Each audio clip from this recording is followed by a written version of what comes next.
billionaire married his mistress to finally have children until his ex-wife arrived with triplets. I promise to give you the family you deserve, the children my broken ex-wife could never provide. Those words echoed through the Belmont Estate ballroom. 200 guests in designer gowns and custom tuxedos raised their champagne glasses. Crystal chandeliers cast golden light across white roses and orchids. A string quartet played softly in the corner. Everything was perfect. Everything was expensive. Everything was a lie. Landon Thorne stood at the altar in his $15,000 tuxedo, holding the hands of his bride, Valerie Cross. She looked radiant in her $40,000 wedding dress, tears of joy streaming down her perfectly made-up face. She had no idea she was marrying a man who had erased 3 children from his history. But I knew, and I was standing in the back of that ballroom with those 3 children beside me. My name is Autumn Hayes, and I was about to destroy the most beautiful lie Nashville had ever seen. I stepped out from behind the marble column where I had been hiding. My heart was pounding so hard I thought everyone could hear it. My hands were shaking, but my voice, when it came out, was steady and clear. I object. The ballroom went silent. 200 faces turned toward me, and then 3 small voices joined mine. We object. Owen, Wyatt, and Ruby stepped into view. 7 years old. 2 boys in matching navy suits. 1 girl in a simple white dress. All 3 holding hands. All 3 staring at the father who had pretended they did not exist for their entire lives. Valerie's mouth fell open. Landon's face went white as snow. His confident smile disappeared. His hands started shaking. "David, who are they?" Valerie whispered, but the microphone picked it up. Her voice carried through the silent ballroom. Landon could not speak. He just stared at us like he was seeing ghosts. Owen stepped forward.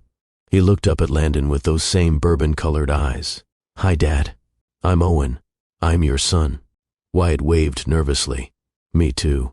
Ruby walked right up to the altar, fearless and bold. "And I'm Ruby. You said Mommy was broken, but she's not broken. She's the strongest person I know." The ballroom erupted. People were shouting, gasping, standing up to see better. Phones came out. Cameras started recording. And I watched Landon Thorne's perfect wedding crumble into dust.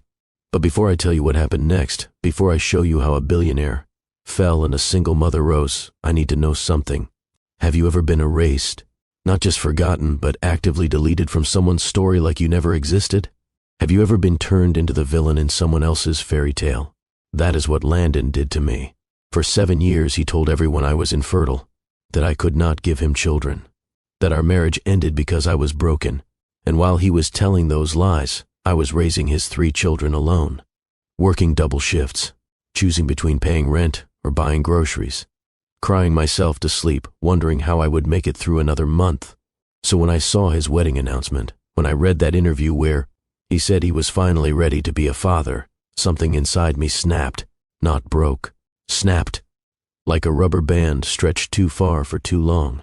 And I made a decision. Landon Thorne was going to face the truth. In front of everyone. In front of his new bride, his family, his friends, his business partners. All of Nashville was going to know what kind of man he really was. What you are about to hear is the true story of how I went from abandoned and broke to standing in that ballroom with my head held high. It is a story about lies and truth, about abandonment and survival, about justice delayed but not denied. And I promise you, if you have ever felt powerless, if you have ever wanted to stand up to someone who wronged you, if you have ever wondered whether truth really wins in the end, this story will answer that question. So do me a favor right now. If you believe truth should always win over lies, hit that like button.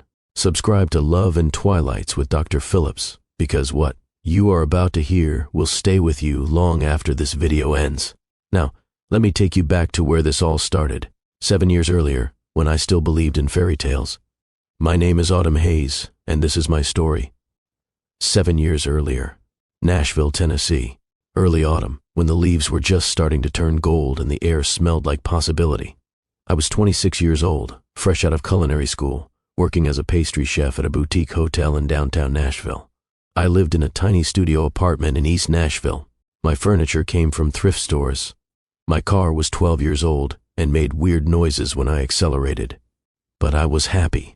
I was building something, Every morning, I woke up at 4:30 to start the day's pastries for the hotel. Croissants that took 3 days to make. Tarts filled with seasonal fruit.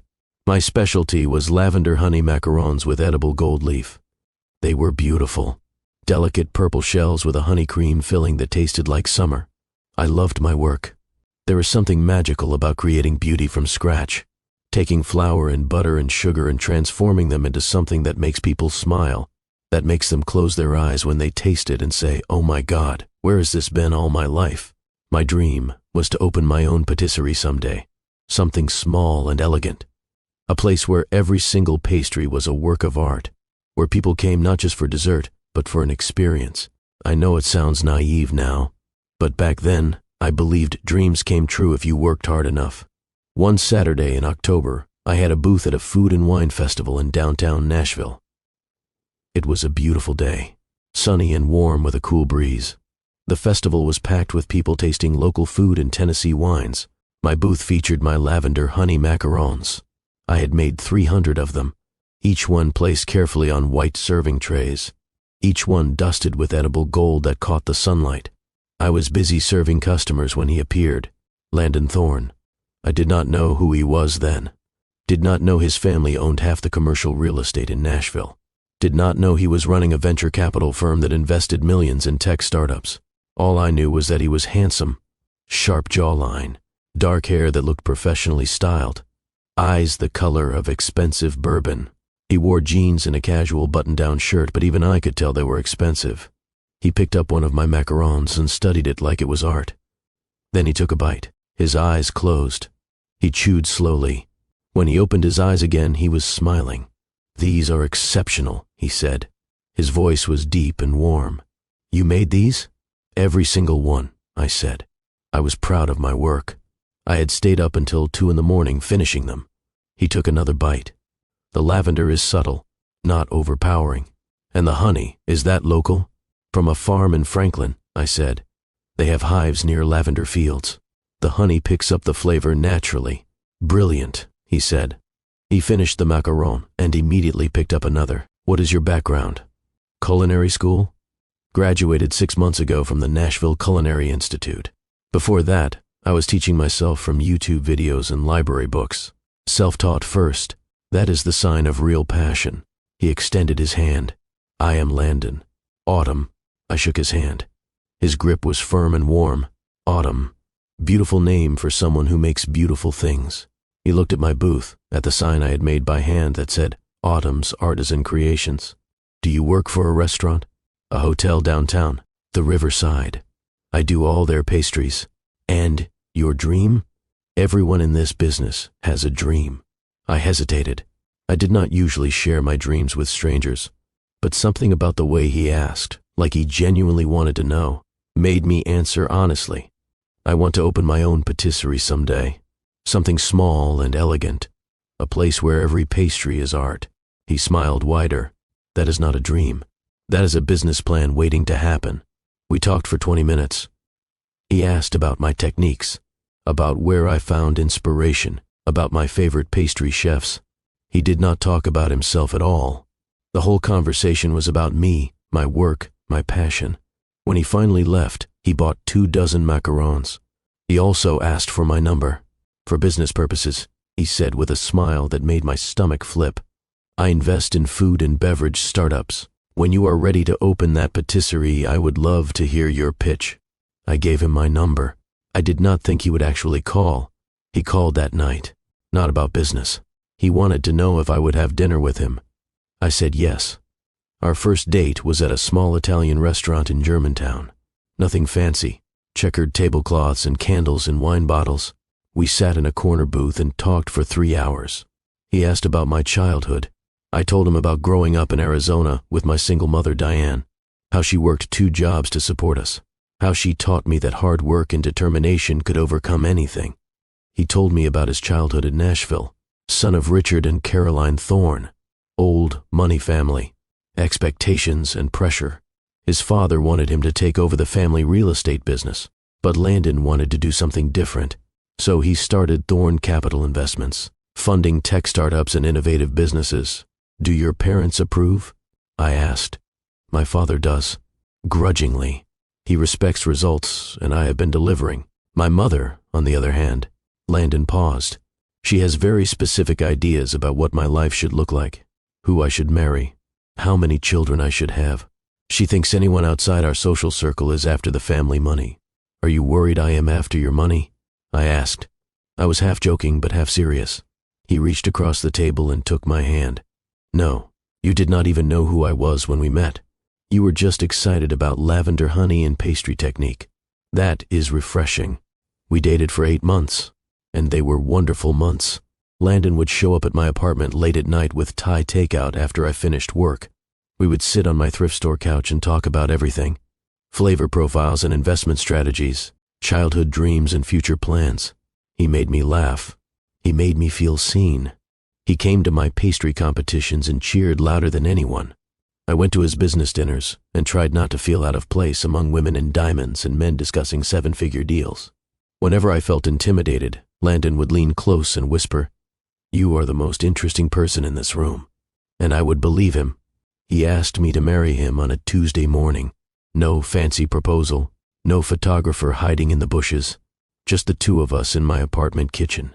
I was making cinnamon rolls, flour on my hands, hair in a messy bun. "Marry me," he said. I laughed. "You are joking." He pulled a ring box from his pocket.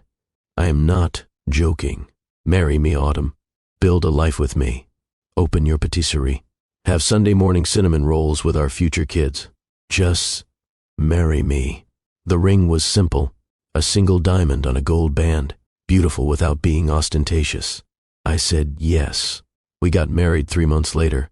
I wanted a small wedding. Landon agreed. We rented a garden venue outside Nashville. 50 guests, just family and close friends. I wore a simple ivory dress I found at a boutique in East Nashville.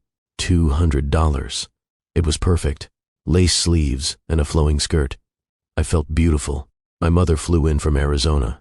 She cried happy tears during the ceremony. My best friend Kit was my maid of honor. She had been my partner in culinary school before switching careers to journalism. Kit was now working as an investigative reporter for a Nashville news outlet. Landon's family attended. His father, Richard, was polite but distant. A tall man with gray hair and a firm handshake. He made a short toast at the reception about family legacy and continuing the Thorne name. Landon's mother, Caroline, barely spoke to me. She wore a lavender Chanel suit and a tight smile. During the reception, I overheard her talking to another guest. She is pretty, I suppose. Very young. I just hope she understands what is expected of a Thorne wife. Landon must have heard it too because he found me right after. Ignore her. She thinks anyone I date is not good enough.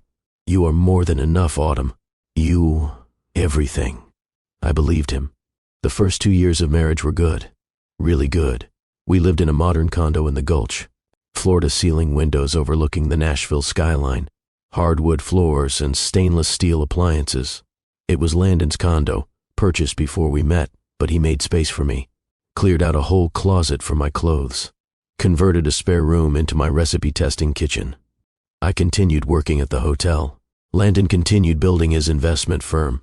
We were both busy, both driven, both building our futures. On weekends, we cooked dinner together. I would make fresh pasta.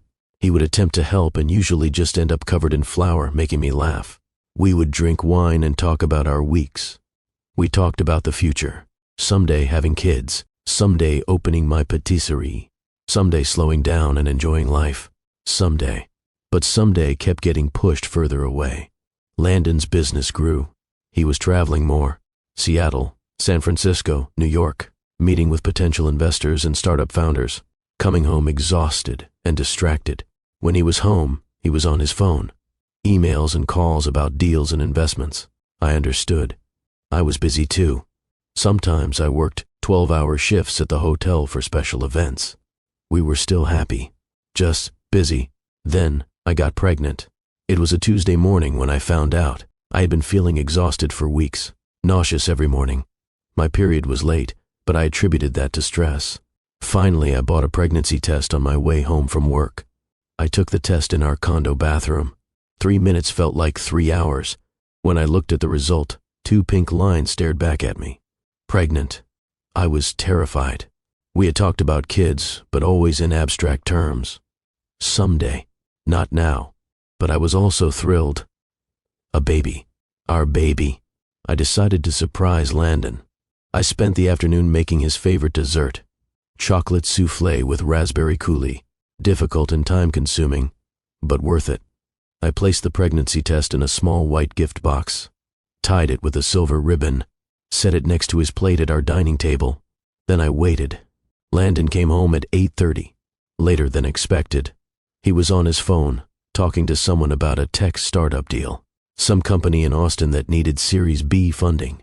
He barely glanced at the dining table, just walked past, still talking on his phone. "Landon," I said, "I need you to focus for a moment." He held up one finger. 1 minute, then continued his conversation. I waited. 5 minutes. 10 minutes. Finally, he hung up and turned to me. "Sorry." "What is up?" "I made dinner. Chocolate soufflé. Your favorite." He looked at the table like he was seeing it for the first time. "Oh, that is really nice, Autumn. Thank you." He sat down, picked up his fork, still distracted. "Landon, open the box." "What box?" I pointed to the small white gift box next to his plate. He picked it up, looking confused. "Is it my birthday?" "Just open it." He untied the ribbon, opened the box, pulled out the pregnancy test. He stared at it for a long moment. His face was completely blank. "You are pregnant," he said. It was not a question, just a flat statement. "Yes," I said. I tried to smile. I was nervous. "I know we were not planning this yet, but I am about 8 weeks along. I went to the doctor today to confirm." "When did you find out?" "This morning. I wanted to surprise you." He set the pregnancy test down on the table. He did not look at me. "We need to talk about this," he said. My smile faded. "Talk about what?" Landon stood up and walked to the window. He looked out at the Nashville skyline, his back to me. "Autumn, I am launching the biggest fund of my career right now. I am working 18-hour days, meeting with investors, traveling constantly. This is the worst possible timing." I felt cold. "Babies don't not really work on our timeline," I said. I tried to keep my voice light. "But we can handle this. Couples have babies and careers all the time. It is not just that." Landon turned to face me. "My mother is already on my case about you not contributing to the family legacy. If we have a baby now, you will have to quit your job. You will be completely dependent on me financially. It will make everything worse." "Worse?" I stood up. "You are talking about our baby like it is a problem." "I am being realistic," Landon said. His voice was sharp. "You are being emotional." "Emotional? Of course I am emotional. I am pregnant." "Exactly. You are not thinking clearly. You are not considering what this means." "I am considering that we are going to be parents," I said. I was crying now, that we created a life together, that this is supposed to be happy news. Landon ran his hands through his hair. He looked stressed, overwhelmed. Let us sleep on it. We will talk tomorrow when we are both calmer." We did not talk for the rest of the night.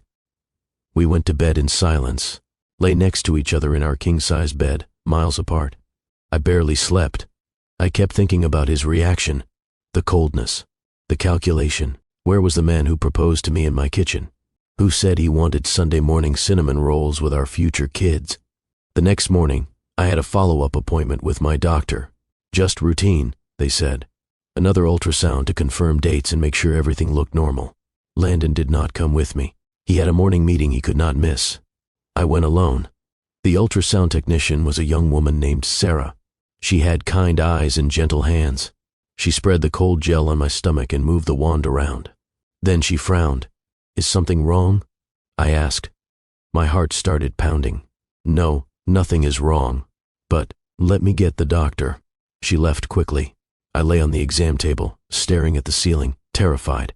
What if something was wrong with the baby? What if that was why I had been so sick? Dr. Patricia Chen came in a few minutes later. She was in her 50s with short gray hair and a calm demeanor. She took the ultrasound wand and looked at the screen. Then she smiled. "Miss Hayes, I have some surprising news." "Surprising?" My voice shook. "You are not carrying one baby. You are carrying 3. The room tilted. What? Triplets. Dr. Chen pointed at the screen. See here? 3 separate gestational sacs. 3 heartbeats. 2 boys and 1 girl, from what I can see. They are all healthy. Strong heartbeats. Good development for 8 weeks. 3 babies, I whispered. Yes. Congratulations. This is quite rare. Triplets occur in about 1 in every 8,000 pregnancies. I drove home in a complete daze. My hands were shaking on the steering wheel. The city blurred past me. 3 babies. Not 1. 3. How would we afford 3 babies? 3 cribs. 3 car seats. 3 of everything. But also 3 little faces. 3 personalities. 3 lives to love and nurture. I was terrified. But also, somewhere deep down, I was excited. I found Landon in his home office. He was on a video call with someone. I could see them on his computer screen. A man in a suit talking about market projections. I stood in the doorway and waited. Landon saw me but did not end the call. Just held up 1 finger. 1 minute. I waited. 5 minutes. 10 minutes. Finally, he ended the call and turned to me. How did the appointment go? I need to tell you something. Is everything okay? I took a deep breath. It is not 1 baby. It is 3. He just stared at me. What? Triplets. 2 boys and 1 girl. The doctor said they are all healthy. Strong heartbeats. She said it is very rare. Landon stood up. His face went pale. He looked like he might be sick. No, he said. No, absolutely not. This is impossible. It is not impossible. It is happening. I saw them on the ultrasound. 3 babies. Autumn. Landon walked toward me. Do you understand what 3 babies means? It means we are going to be very busy, I said. I tried to smile, but we can do this. My mom will help. We can hire a nanny eventually. Lots of people have multiples. 3 babies. Autumn. Do you understand the cost? 3 times the diapers. 3 times the formula. 3 times the childcare. 3 college tuitions. We cannot afford that. You are a millionaire, I said. The words came out before I could stop them. It is not about the money, Landon said. It is about my career, my life, everything I have been building. 4 children, Autumn. We will have 4 total children at once. I will never be able to travel, never be able to focus on work. My entire life will be destroyed before it even starts. Your life will be destroyed. What about my life? What about my career? You work at a hotel making pastries, Landon said. His voice was cold. I am running a multi-million-dollar investment firm. We are not the same. I felt like he had slapped me. Wow, I said quietly. I am sorry. I did not mean it like that. Landon rubbed his face. This is too much. This is not what I signed up for. What you signed up for? We are married. This is what marriage means. In sickness and health, for better or worse. You need to terminate the pregnancy, Landon said. I stared at him. What did you say? You need to end it. We can try again later. In a few years. 1 baby. Not 4. 3, I corrected automatically. I was in shock. Whatever. You need to terminate. You are only 8 weeks along. It is legal. It is safe. I am not doing that, I said. My voice was shaking. These are our children. They are not children yet. They are barely formed. Just clusters of cells. Clusters of cells with heartbeats. I saw their hearts beating on the screen, Landon. 3 hearts. 3 lives. I am not ready for this, Landon said. I will never be ready for this. If you keep them, I am leaving. You do not mean that. Yes, I do. His voice was flat. Final.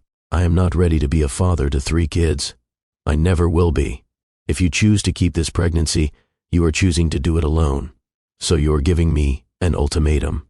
I could not believe this was happening. Them or you. Yes, exactly. Choose. I placed my hand on my stomach, where 3 tiny lives were growing. 3 babies who did not ask to be created, who were not responsible for their father's fear. I choose them, I said. Then we are done, Landon said.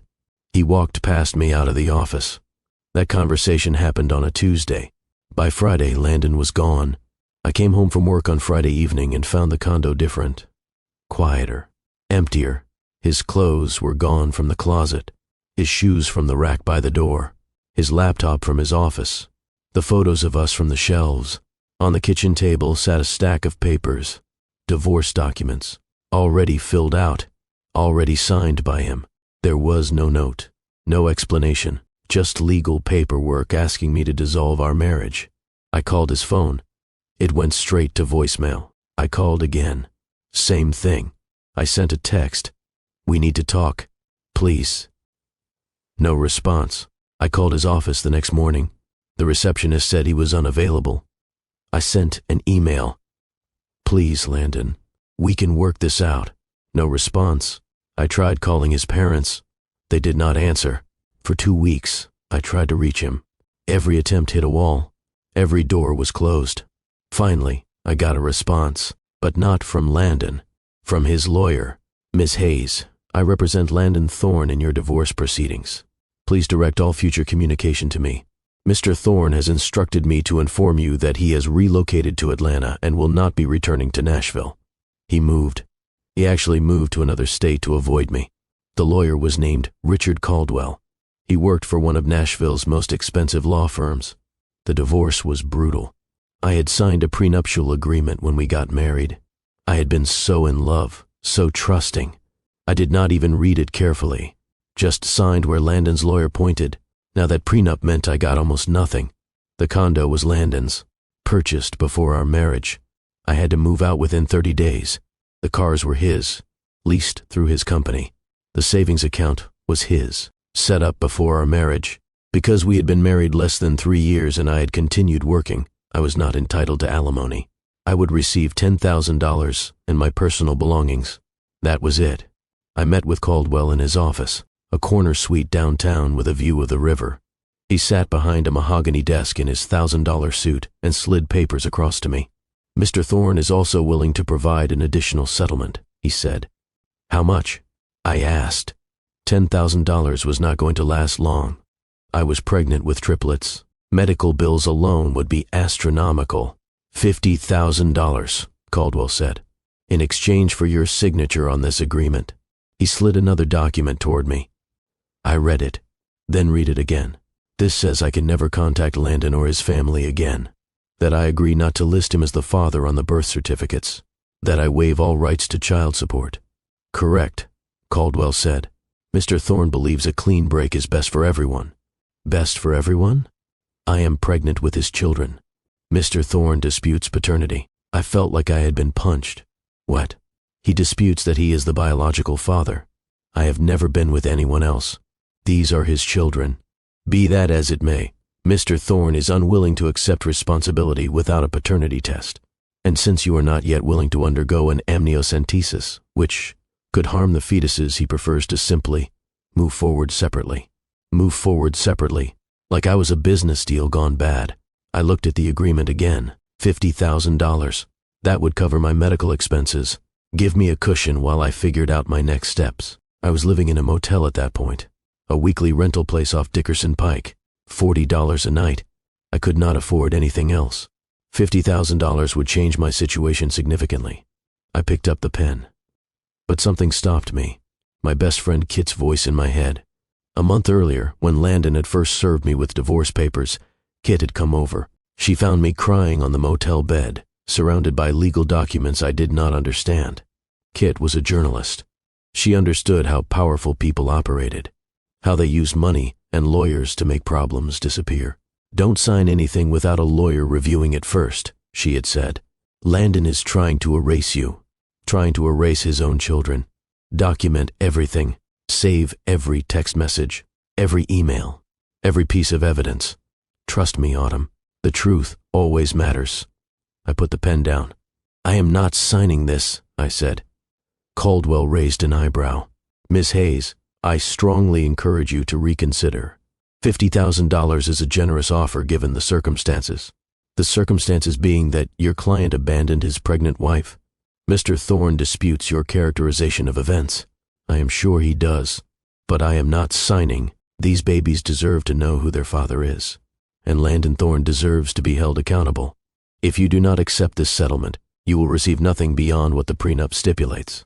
Then I will receive nothing. But I will not lie on my children's birth certificates. I will not pretend their father does not exist. I stood up and walked out of that office. I had $10,000, a motel room, and 3 babies on the way. But I had my integrity. 3 months later, on a freezing January morning, I gave birth to Owen, Wyatt, and Ruby. The delivery was complicated. Triplets usually are. I had a scheduled C-section at Vanderbilt University Medical Center. I was alone in the delivery room. My mother could not fly in until the next week. Kit was on assignment in Memphis. I had no husband, no partner, just me and a team of doctors and nurses. They pulled Owen out first. 5 pounds, 3 ounces. He came out screaming. Healthy lungs, the doctor said, smiling. Then Wyatt, 5 pounds even. Quieter than his brother. Then Ruby, 4 pounds, 12 ounces. The smallest, but the fiercest. She came out with her tiny fists clenched. The nurses cleaned them up and brought them to me. 3 tiny bundles, 3 perfect faces. I looked at them and felt overwhelming love and overwhelming terror. How was I going to do this alone? The hospital bill was $89,000. I had Medicaid, thankfully. It covered most of it, but there were still out-of-pocket expenses, co-pays and fees that added up to thousands. I stayed in the hospital for 4 days. Then they sent me home. Except I did not have a home. I had a motel room. I brought my 3 newborn babies to a motel room off Dickerson Pike. That first night was the hardest night of my life. All 3 babies cried. Not at the same time, which might have been easier. They took turns. As soon as I got one to sleep, another woke up. I had not slept in 48 hours. My C-section incision hurt. My breasts hurt from trying to breastfeed 3 babies. My entire body ached. At 3 in the morning, I sat on the motel bed with Ruby in my arms.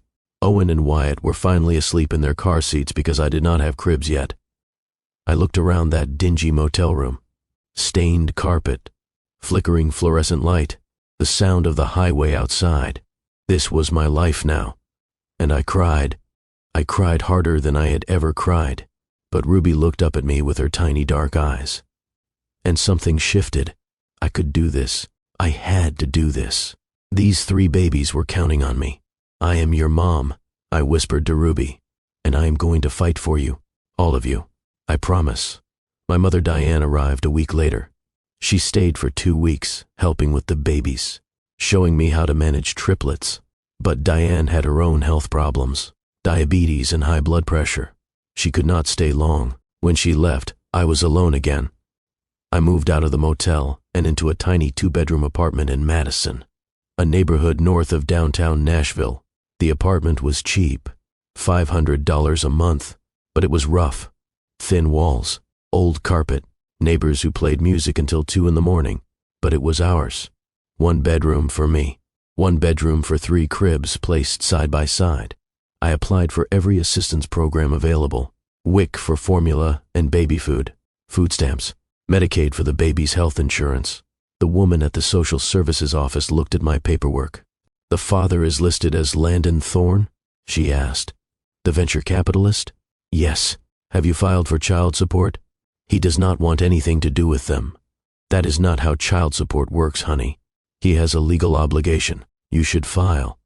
So I tried. I filed a child support claim with the state, filled out all the forms, submitted the birth certificates that clearly listed Landon Thorne as the father. Then I waited. 2 months later, I got a response. From Landon's lawyers. They were contesting paternity, demanding DNA tests, claiming I might have been unfaithful during our marriage. It was absurd, but it worked. It tied everything up in legal red tape. I could not afford a lawyer. Legal aid said they were overbooked. I was on a waiting list. The case stalled, and Landon paid nothing, not $1 in 7 years. Meanwhile, I was drowning. I could not work, not with 3 infants. Childcare for triplets cost more than I could possibly earn, so I survived on assistance. Food stamps bought our groceries. Medicaid covered doctor visits. My mother sent what little money she could. It was not enough. It was never enough. When the babies were 2 years old, I started a small business from home. Autumn's Artisan Cakes. Kit helped me set up a website and social media pages. I baked cakes after the kids went to sleep. Birthday cakes for neighbors. Anniversary cakes for friends. I charged barely anything at first, just enough to cover ingredients. I needed the practice, needed to rebuild my skills after 2 years away from professional baking. But slowly, word spread. Autumn makes the most beautiful cakes. Have you tried her cardamom rose cake? The flavor combinations are incredible. I started getting orders from across Nashville, wealthier clients, people who appreciated artistry and were willing to pay for it. By the time the triplets were 5, I was getting regular orders. Enough to hire 2 part-time assistants. Enough to move my operation into a small commercial kitchen space I rented. Money was still tight, so tight. But I was building something. The triplets grew, and they were wonderful. Owen was serious and thoughtful, always looking out for his younger siblings. If Wyatt fell down, Owen helped him up. If Ruby could not reach something, Owen got it for her. Wyatt was the peacemaker, funny and energetic. When Owen and Ruby fought, Wyatt would make silly faces until they laughed. Ruby was creative and bold. She drew elaborate pictures, made up stories, asked a million questions. They were smart, all 3 reading before kindergarten, curious about everything. When they were old enough to understand, I told them about their father. We were sitting at our small kitchen table. I had made spaghetti for dinner. Their favorite. You know you have a father, I said. His name is Landon Thorne. Where is he? Owen asked. He lives far away, in another city. Why does not he live with us? Ruby asked. I chose my words carefully. Your daddy was not ready to be a father when you were born. He made a choice to leave. Did he not want us? Wyatt's voice was small. I do not know what he wanted, baby, but I know what I want. I want you 3. Always. You are the best thing that ever happened to me. Does he know about us? Ruby asked. Yes, sweetheart. He knows. Does he ever think about us? I felt my heart break. I do not know, but I think about you every second of every day. I hugged them close, all 3 climbing into my lap even though they were getting too big. My babies. They were not Landon's loss. They were his. For 7 years, I focused on survival, on building my business, on raising 3 incredible children. I thought I had moved on, thought Landon Thorne was just a name from my past, a mistake I had learned from. I was wrong. One October afternoon, everything changed. I was in my commercial kitchen, working on a 5-tier wedding cake, carefully applying fondant roses to the top tier. Kit walked in. She had a key because she helped me sometimes with deliveries, but she was not there to help today. Her face was grim. She carried her laptop. You need to see this, she said. She set her laptop on my work counter, pulled up a Society page article from a Nashville magazine. The headline read, Thorne to wed Cross, Nashville's power couple makes it official. There was a photo. Landon in a designer suit, a blonde woman in a white dress, both of them smiling at the camera. I stared at the screen. Landon was getting married. According to the article, the wedding would be held at the Belmont Estate, one of Nashville's most exclusive venues.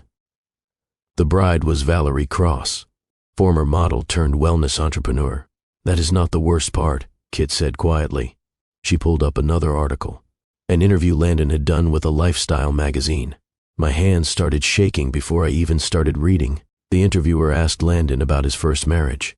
Landon's response, my ex-wife struggled with some personal issues. She wanted children, but was unable to have them. It put a tremendous strain on our marriage. Eventually, we had to go our separate ways. It was painful but necessary. The interviewer asked about his plans with Valerie. Landon's response, Valerie is everything I've been looking for. She's vibrant, healthy, and excited about starting a family. I can't wait to be a father. That's been my dream for years, but it wasn't possible in my first marriage. I read the words 3 times. Unable to have children. Wasn't possible in my first marriage. 7 years of silence. 7 years of raising 3 children alone. 3 children who looked exactly like him. And he was telling the world I was infertile. I felt rage. Pure, white-hot rage. He did not just abandon us. He erased us. He turned me into a villain in his story. The broken wife who could not give him children. While I worked 70-hour weeks to feed our kids, He was rewriting history. Kit watched me carefully. "What do you want to do?" "I want to destroy him," I said quietly. Kit smiled. It was not a nice smile. "Then let's destroy him." We spent the next 3 weeks planning. Kit used her investigative journalism skills to gather evidence. She found the birth certificates listing Landon as father, medical records from my pregnancy, text messages where Landon had demanded I terminate, divorce documents. She also discovered something interesting. Landon's family did not know about the triplets. His parents, Richard and Caroline, believed Landon's story about me being unable to conceive. They had been pressuring him to remarry and give them grandchildren. This wedding was his fresh start, built on a complete lie.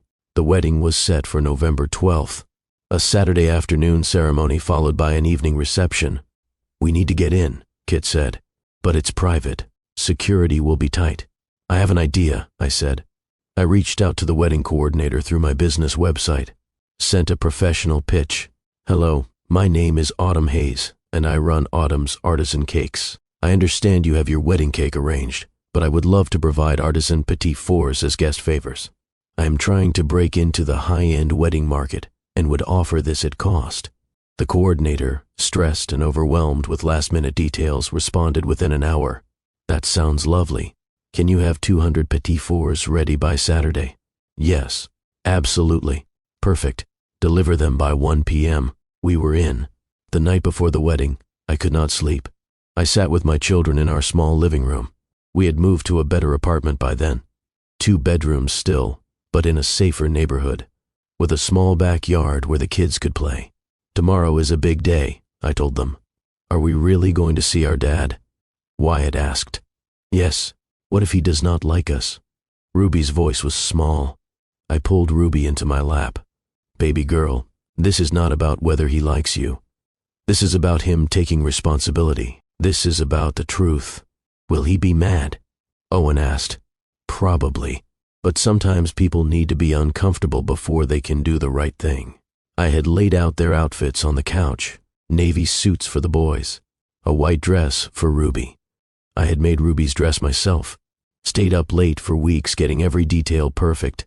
I looked at my 3 children, 7 years old, smart and funny and kind. They deserved so much better than a father who pretended they did not exist. Tomorrow, Landon Thorne was going to face the truth, and all of Nashville would watch. The morning of November 12th arrived cold and clear. I woke up at 5 a.m., even though my alarm was not set until 6. My heart was already racing. Today was the day. I showered and dressed carefully. A simple black dress, nothing flashy. I wanted to look dignified, not desperate. Professional, not vengeful, even though I absolutely felt vengeful. I made breakfast for the kids. Pancakes shaped like Mickey Mouse, their favorite. They needed something normal before everything changed. Owen barely ate. He was too nervous. Wyatt ate 3 pancakes, but kept fidgeting with his napkin. Ruby was quiet. She usually talked nonstop at breakfast, but today she just pushed her food around her plate. "Are you scared?" I asked them. "A little," Owen admitted. "Me too," I said. "But we are doing this together, and no matter what happens, we have each other, okay?" "Okay," they said in unison. Kit arrived at 10 a.m. She had her camera equipment and a bag full of backup supplies, extra batteries, extra memory cards. She was not taking any chances. "You ready for this?" Kit asked me. "No," I said honestly. "But I'm doing it anyway." The drive to the Belmont estate took 20 minutes. I parked a block away. I did not want anyone seeing our dented 12-year-old sedan next to the BMWs and Mercedes that would fill the venue parking lot. We sat in the car for a moment, the kids in the back seat, Kit in the passenger seat, me gripping the steering wheel. "This is it," Kit said softly. "Last chance to back out." I looked in the rearview mirror at my 3 children. They were wearing their navy suits and white dress. They looked so grown up, so brave. "I am not backing out," I said. We got out of the car. I held Owen's hand. Wyatt held Ruby's hand. Kit carried the boxes of petit fours I had made, 200 of them, lavender honey macarons with edible gold leaf, the same flavor Landon had tasted 7 years ago when we met. The irony was not lost on me. The Belmont estate was even more beautiful than the photos online. A historic mansion with white columns and perfectly manicured gardens. The kind of place that costs $30,000 just to rent for a day. We entered through the vendor entrance, a side door that led to the kitchen area. The wedding coordinator was a woman in her 40s named Michelle. She was stressed and running around with a clipboard and a headset. "Autumn's artisan cakes?" she asked when she saw me. "Yes, I have the petit fours. Perfect. Set them up on the dessert table in the ballroom. Through those doors." She pointed and then rushed off to deal with some crisis involving the flower arrangements. Kit and I exchanged a look. We were in. We walked through the doors into the ballroom, and I felt my breath catch. It was stunning. White flowers everywhere. Roses, peonies, orchids, hundreds of candles in crystal holders, a string quartet setting up in the corner, crystal chandeliers that probably cost more than I made in a year. Everything was perfect. Everything was expensive. Everything was built on lies. I found the dessert table at the back of the ballroom, near a marble column that would provide good cover. Kit and I carefully arranged the petit fours on silver trays. We worked slowly, taking our time. The ceremony did not start until 2 p.m. It was only 12:30. Kit set up her camera equipment, a professional video camera on a tripod, positioned to look like she was documenting the desserts for portfolio purposes, but the angle would capture the altar perfectly. I texted the babysitter who was waiting in the car with the kids. "Not yet. I will text you when it is time."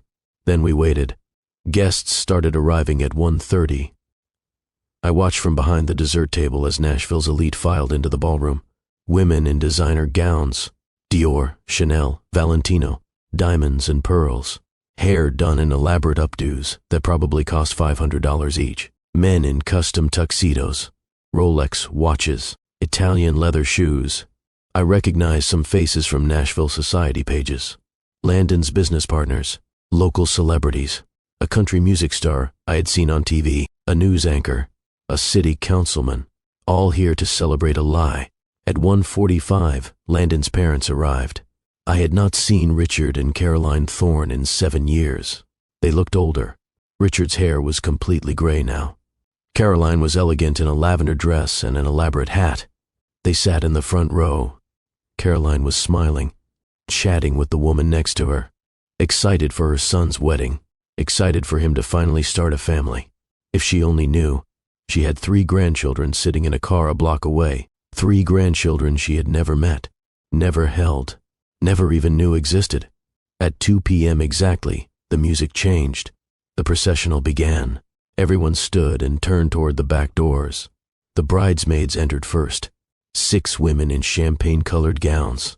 They walked down the aisle in pairs, carrying white bouquets. Then the groomsmen, 6 men in tuxedos matching Landon's. Then Landon himself took his place at the altar. I felt my stomach clench. He looked good.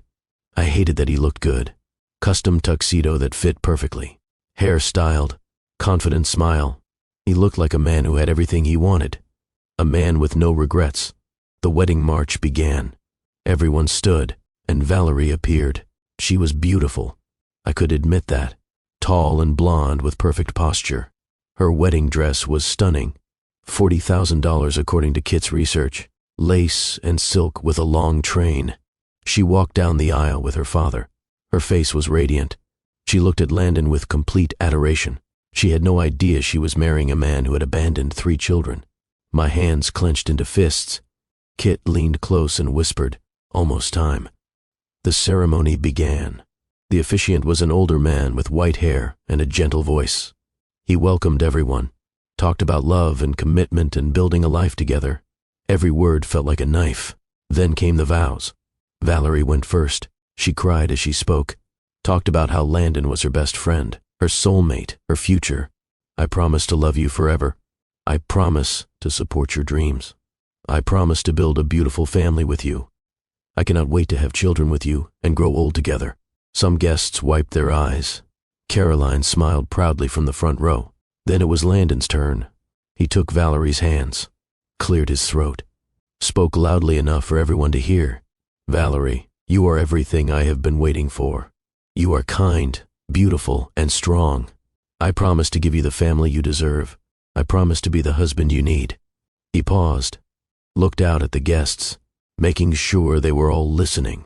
And I promised to give you the children my broken ex-wife could never provide. I promised to finally be the father I have always wanted to be, to build the family that was impossible in my first marriage. The ballroom went quiet. Some guests shifted uncomfortably. A few glanced at each other, but Valerie smiled, squeezed his hands.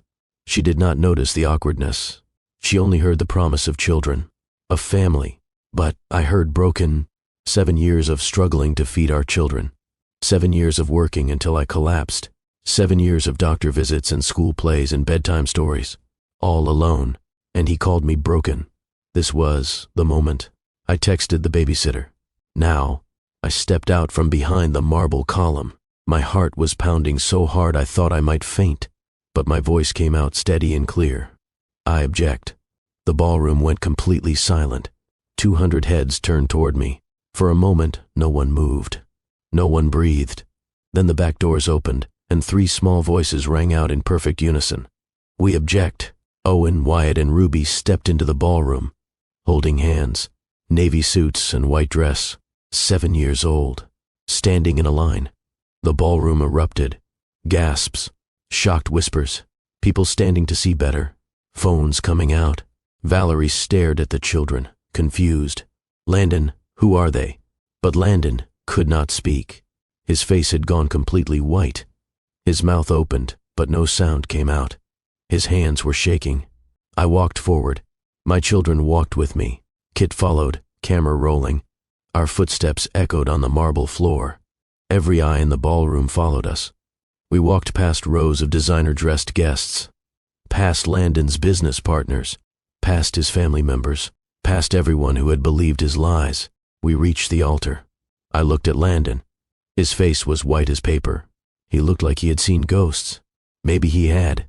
The ghosts of the children he tried to erase. Owen stepped forward. He looked up at Landon for the first time, studied his face. Same eyes, same nose, same chin. Hi, Dad, Owen said. His voice was clear and steady. I am Owen. I am your son. Wyatt waved nervously. I am Wyatt. I am your son too. Ruby walked right up to Landon, fearless. And I am Ruby. You said Mommy was broken, but she is not broken. She is the strongest person I know. Caroline Thorne stood up from the front row. Her hand flew to her mouth. What? Valerie stumbled backward. Landon, what did they just say? What is happening? I stepped forward, spoke loudly. Every person in this ballroom needed to hear the truth. My name is Autumn Hayes. 7 years ago, I was Autumn Thorne, Landon's first wife. More gasps. More whispers. Landon just told you all that I could not give him children, that I was broken. That is interesting because I would like to introduce you to Owen, Wyatt, and Ruby Thorne, our children, the triplets I gave birth to 7 years ago. I turned and looked directly at Landon. The children Landon told me to abort. The children he has been denying exist for their entire lives. The ballroom exploded. People were shouting, standing. Phones were out everywhere, recording. Valerie's face crumpled. No, he told me. You could not. He said, you were infertile. I pulled the documents from my purse, held them up so everyone could see. I have birth certificates. All 3 list Landon Thorne as the father. I have medical records from my pregnancy. I have text messages where he demanded I terminate. I have divorce papers where his lawyers tried to pay me to never contact him again. Caroline was standing now.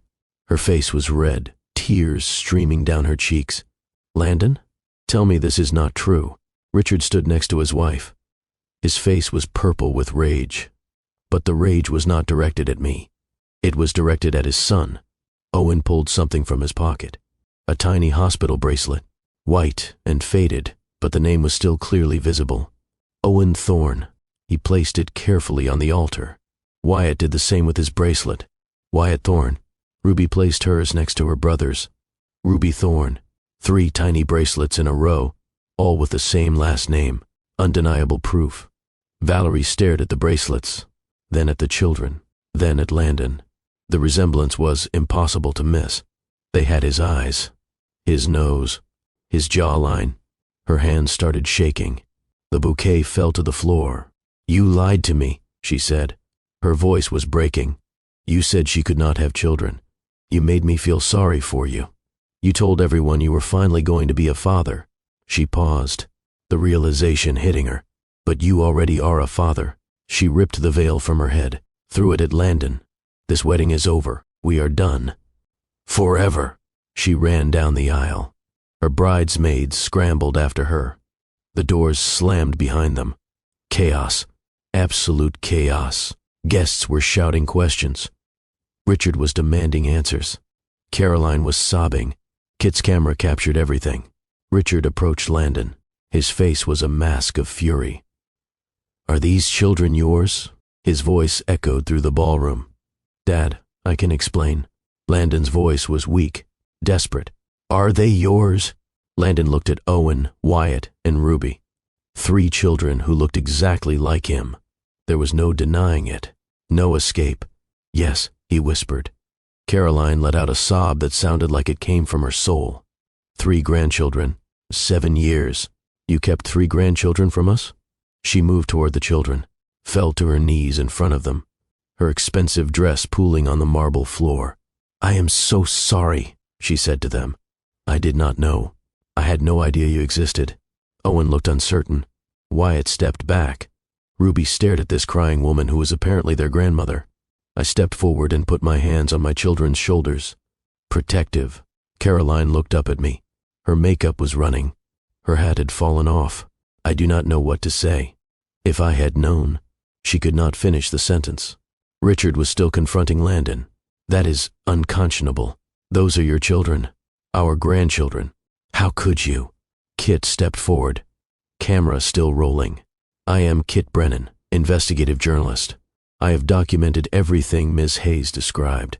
Birth certificates, medical records, text messages where Mr. Thorne demanded she terminate the pregnancy. All verified.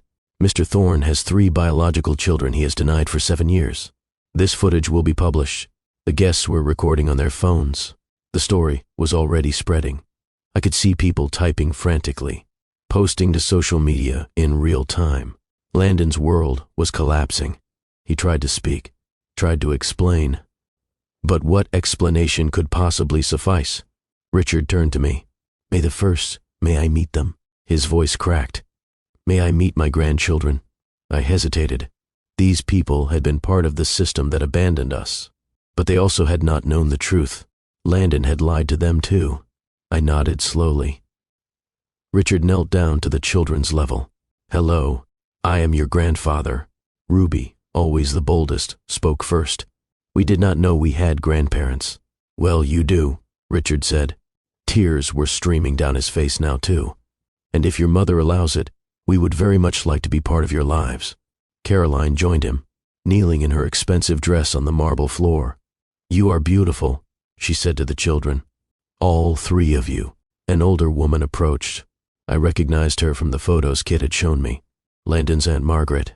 She walked past Landon without even looking at him. Came straight to me.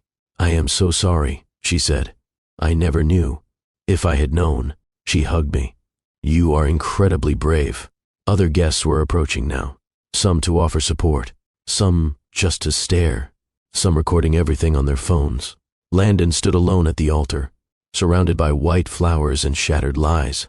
I gathered my children. "Come on, babies. We are leaving." We walked back down the aisle together, Owen holding my right hand, Wyatt and Ruby on my left. Kit walked beside us, camera still rolling. As we reached the doors, I heard Landon's voice behind us. "Autumn, wait, please." I stopped, turned around. He was walking toward us, his perfect tuxedo suddenly looking rumpled, his confident demeanor completely gone. "I am sorry," he said. "I am so sorry." I was scared. I was not ready. I made a mistake. "You made a choice," I said. "You had 7 years to make a different choice. 7 years to be a father. You chose not to be, and now you have to live with that. Please, let me explain to them. Let me try." I looked down at Owen, Wyatt, and Ruby. "Owen, do you want to hear what your father has to say?" Owen looked at Landon, then looked back at me. "No," Owen said. "We already have everything we need. "We have, Mom." Wyatt and Ruby nodded. I looked at Landon. "You heard them." We walked out of the Belmont estate into the bright November afternoon. Behind us, the ballroom was still in chaos. In front of us was our car and our future. Kit was smiling as we walked.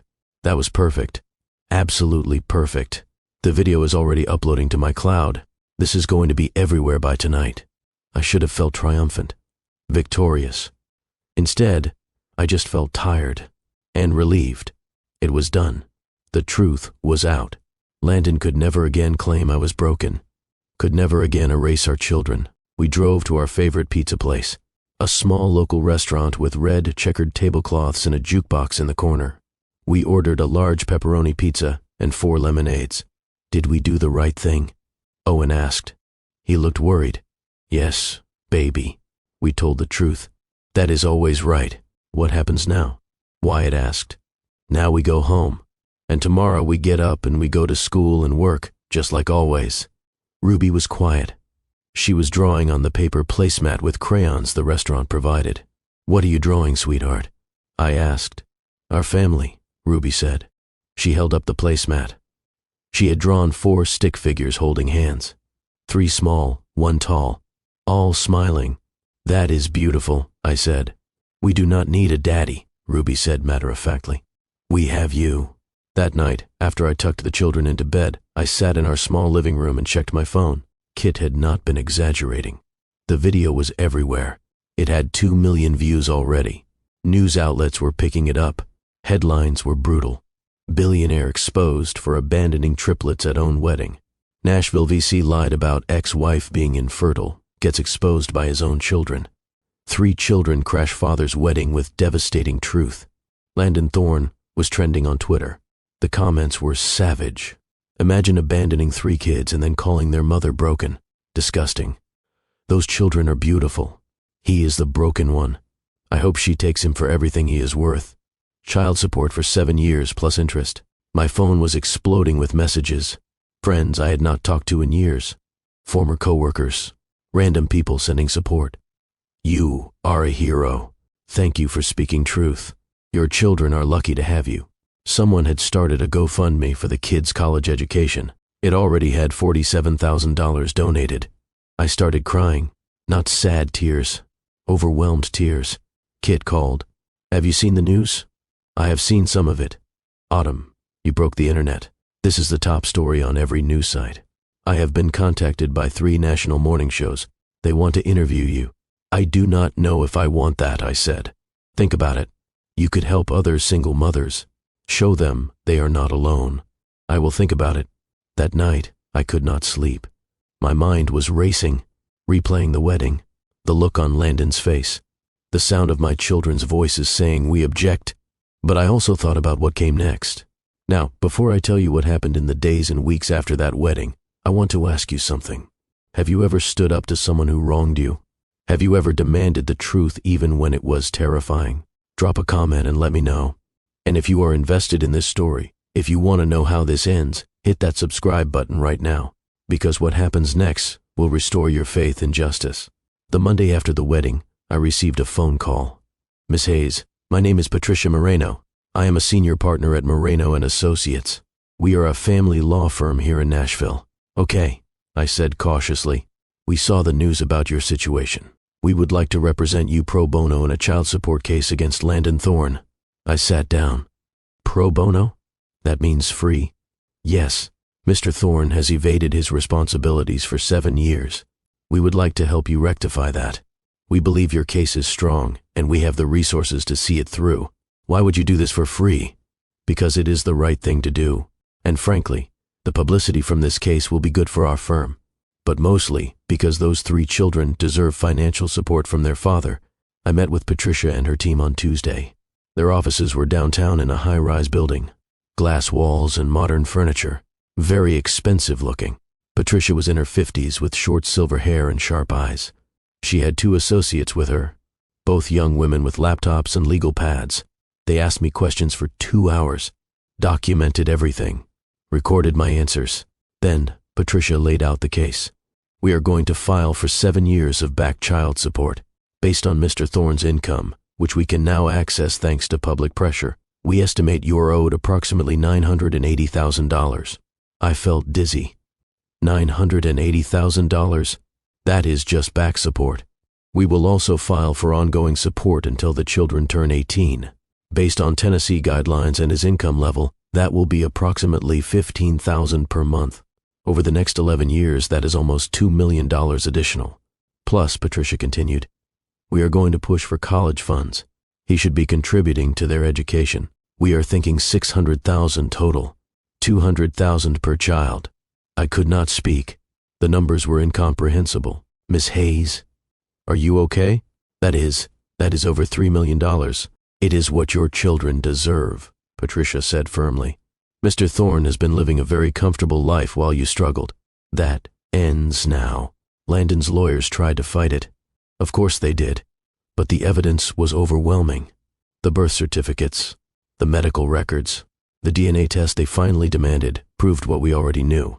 Landon was the biological father, and now, with the whole world watching, he could not hide his assets. His lawyers could not tie things up in red tape. Public pressure was too intense. His business partners issued a statement distancing themselves from him. Several investors pulled out of his fund. His reputation was destroyed. 3 weeks later, his lawyers called Patricia. Mr. Thorne would like to settle. The settlement offer was actually higher than what Patricia had calculated. $3.2 million, to be paid in a lump sum within 60 days. Plus, Landon would establish trust funds for each child. $5 million total. The children could not access the money until they turned 25, but it would be there, earning interest, securing their futures. Patricia presented me with the paperwork.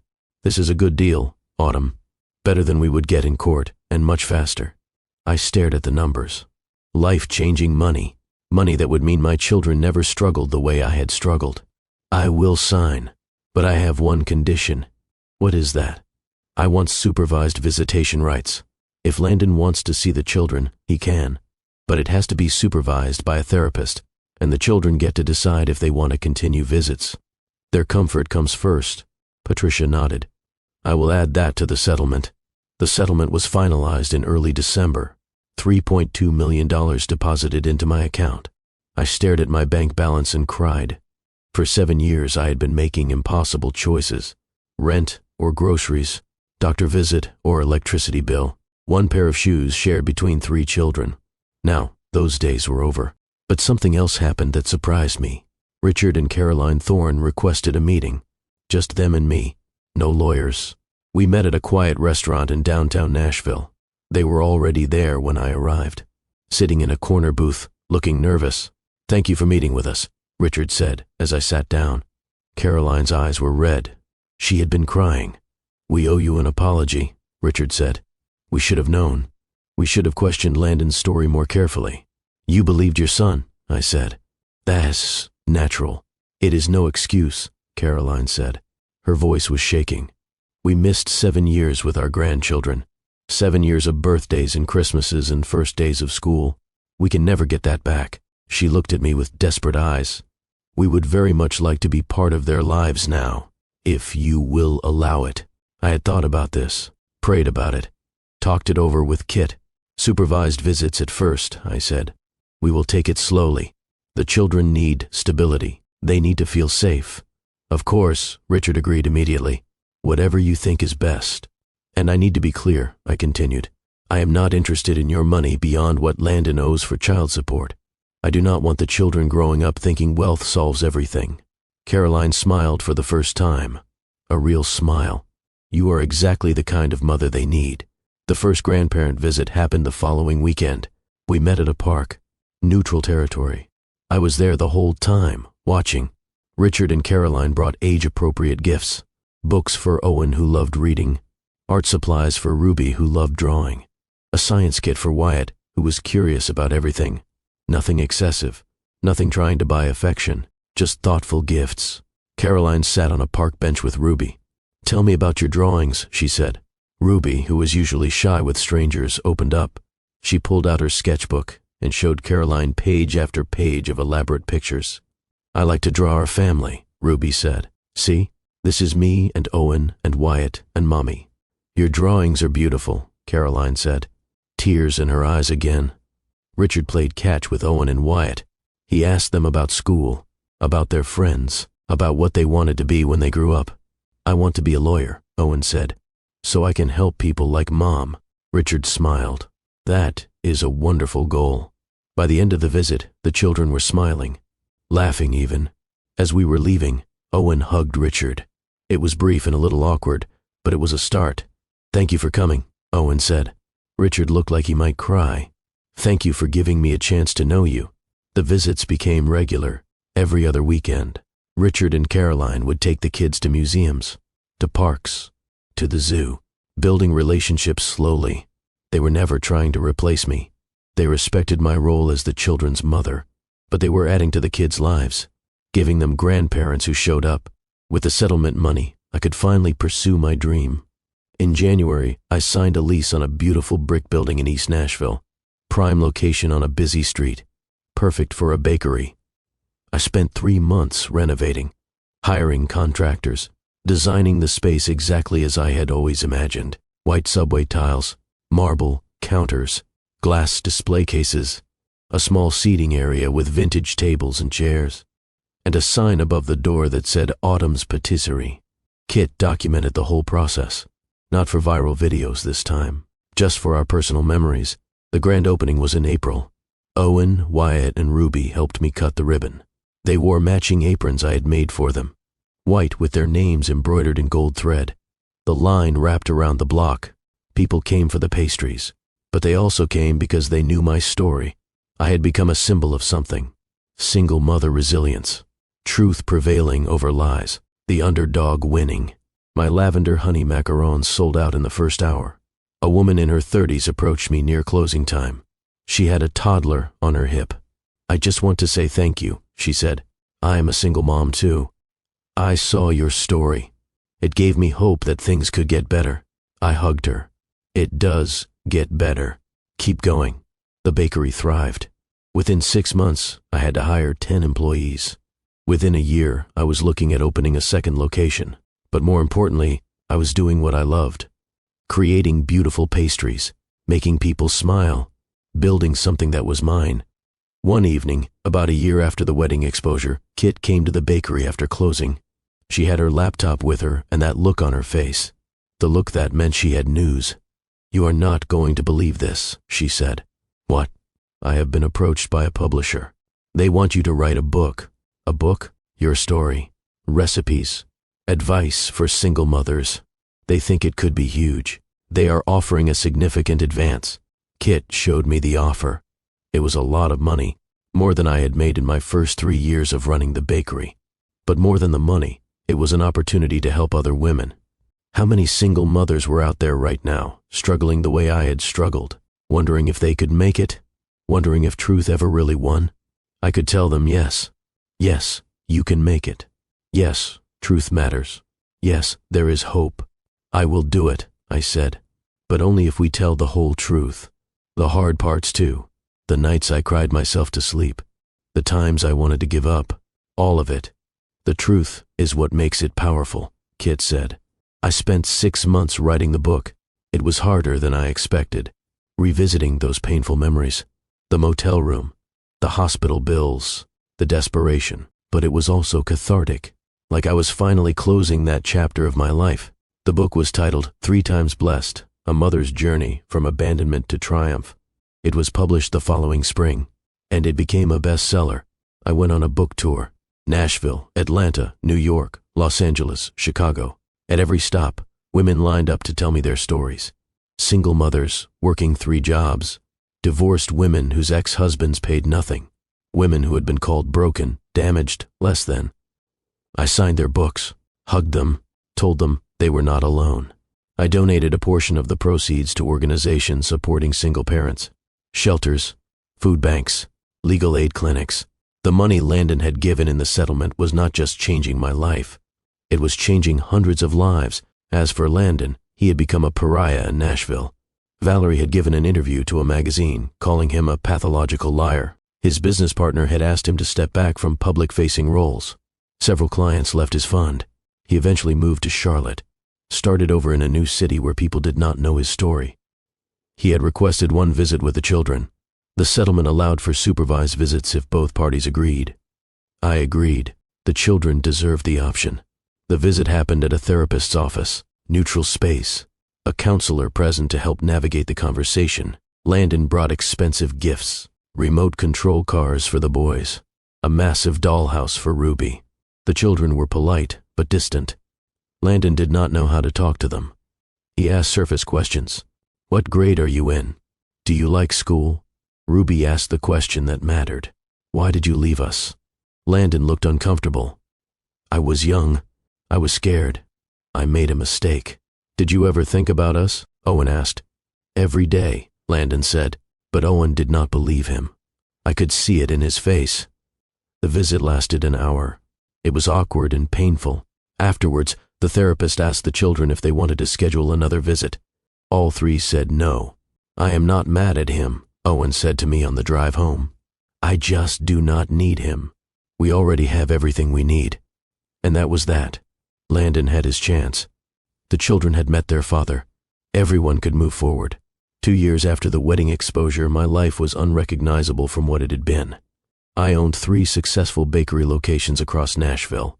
My cookbook had sold over 500,000 copies. I had been featured in national magazines and morning talk shows. I had moved us into a real house. 4 bedrooms, a backyard, a neighborhood with good schools. The children were thriving. Owen was reading at a 10th grade level in 4th grade.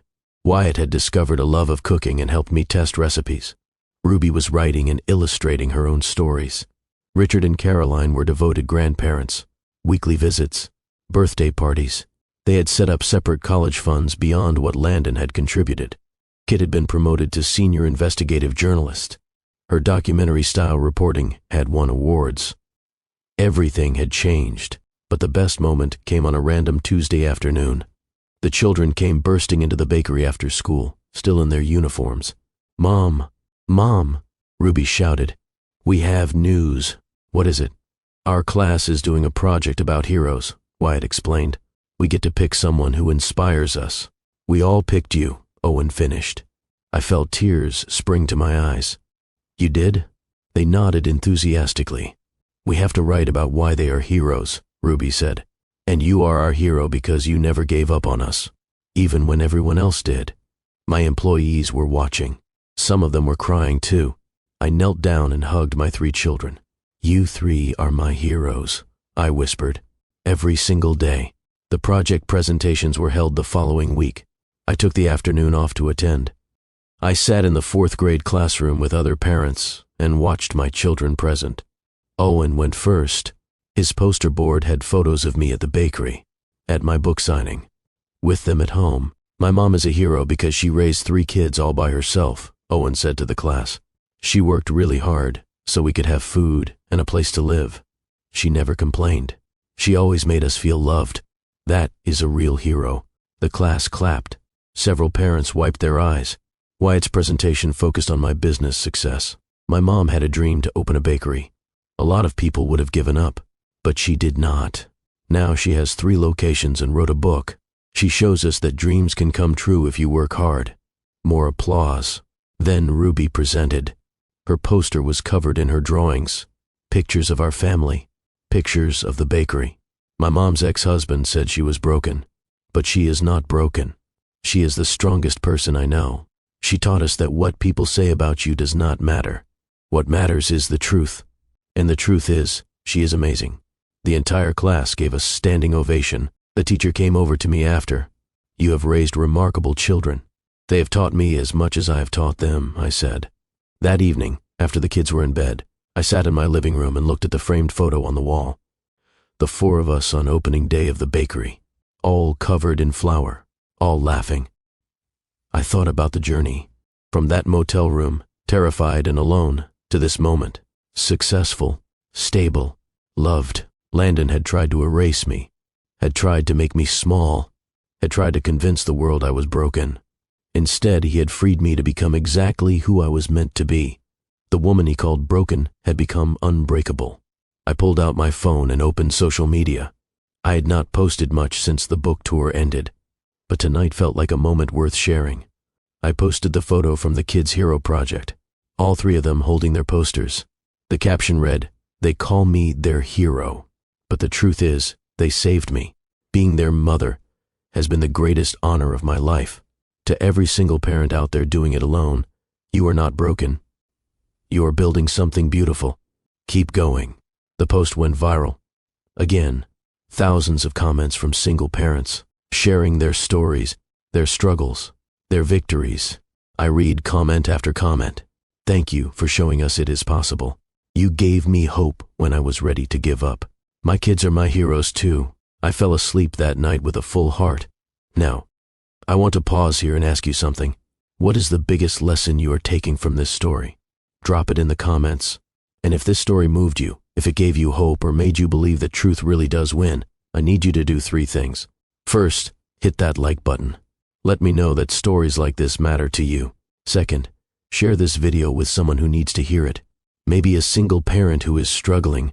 Maybe someone who has been erased from someone else's story. Remind them they are not broken. They are becoming. Third, subscribe to Love and Twilights with Dr. Phillips. Every week, I bring you stories like this. Real talk about love, loss, resilience, and redemption. We are building a community here of people who believe truth matters and love wins. Because here is what Autumn's story teaches us. The people who try to erase you often end up highlighting you instead. Landon wanted Autumn silent, hidden, forgotten. Instead, his lies forced her into the spotlight. And in that spotlight, she did not just survive. She thrived. Truth always surfaces. You cannot build a life on lies forever. Abandonment does not define the abandoned. It reveals the character of who left. Single parents are heroes. Every single day, doing the impossible. Children remember who showed up, not who walked away. Your rejection is someone else's protection. What feels like devastation might be redirection. Justice may be slow, but it is real. Consequences catch up. You are not your circumstances. You are your response to them. So where are they now? Autumn has 3 successful bakery locations. She is a best-selling author. She speaks at conferences about single parenthood and entrepreneurship. And yes, she started dating again. Someone kind, patient, good with kids. Someone who sees her strength, not her struggles. Owen, Wyatt, and Ruby are 11 now, thriving in school, close with their grandparents, well-adjusted, confident, kind. They see their father twice a year for supervised visits, but they are not defined by his absence. Richard and Caroline are devoted grandparents, weekly visits, college funds. They are making up for lost time and building real relationships with their grandchildren. Kit won awards for her documentary-style journalism. She is still Autumn's best friend, still showing up, still documenting the wins. Landon moved to Charlotte. He works quietly, pays his child support on time now. It is garnished from his accounts, so he does not have a choice. He sees the children twice a year. The visits are awkward. He regrets everything but is too proud to truly apologize. He is not invited to school plays or birthday parties. He missed his chance. Valerie married someone else, had 2 children, lives a happy life. She dodged a bullet. And one more thing happened that Autumn did not expect. 2 years after the book came out, Autumn was contacted by a film producer. They wanted to make a movie based on her story. The movie came out last year. It was called Unbreakable. It starred a well-known actress as Autumn. The wedding scene where she objected with her 3 children became one of the most talked-about moments in cinema that year. The film ended with a title card. Autumn's patisserie now has locations in 5 cities. Owen, Wyatt, and Ruby are thriving teenagers. Landon declined to comment for this film. At the premiere, Autumn walked the red carpet with her 3 children. They were teenagers now, confident, poised, proud of their mother. A reporter asked Ruby, "What is it like seeing your family's story on the big screen?" Ruby smiled, the same fearless smile she had when she was 7 years old, walking into that ballroom. "It is a reminder that the truth always wins," Ruby said. "My mom taught us that. No matter how hard it gets, no matter who tries to silence you, the truth always wins." And that, friends, is the end of Autumn's story. But maybe it is also the beginning of yours. Because if you are watching this and you are struggling, if you are a single parent wondering how you will make it through another month, if someone has tried to erase you or call you broken, I want you to hear this. You are not broken. You are not less than. You are not defined by who left you. You are defined by who you are becoming. Autumn stood in a motel room 7 years ago, pregnant and terrified and abandoned. Today, she stands as a successful entrepreneur, best-selling author, and mother to 3 incredible children. Her story is proof that rock bottom can be a foundation. Your current struggle is not your final chapter, so keep going. Keep building. Keep telling the truth. Because 7 years from now, you might be standing in your own version of that ballroom, watching the lies crumble and the truth prevail. And you will be unbreakable too. This is Dr. Phillips reminding you, your story is not over. It is just beginning. Until next time, keep loving, keep growing, and keep believing that truth and love always win. Because they do. They really do. The end.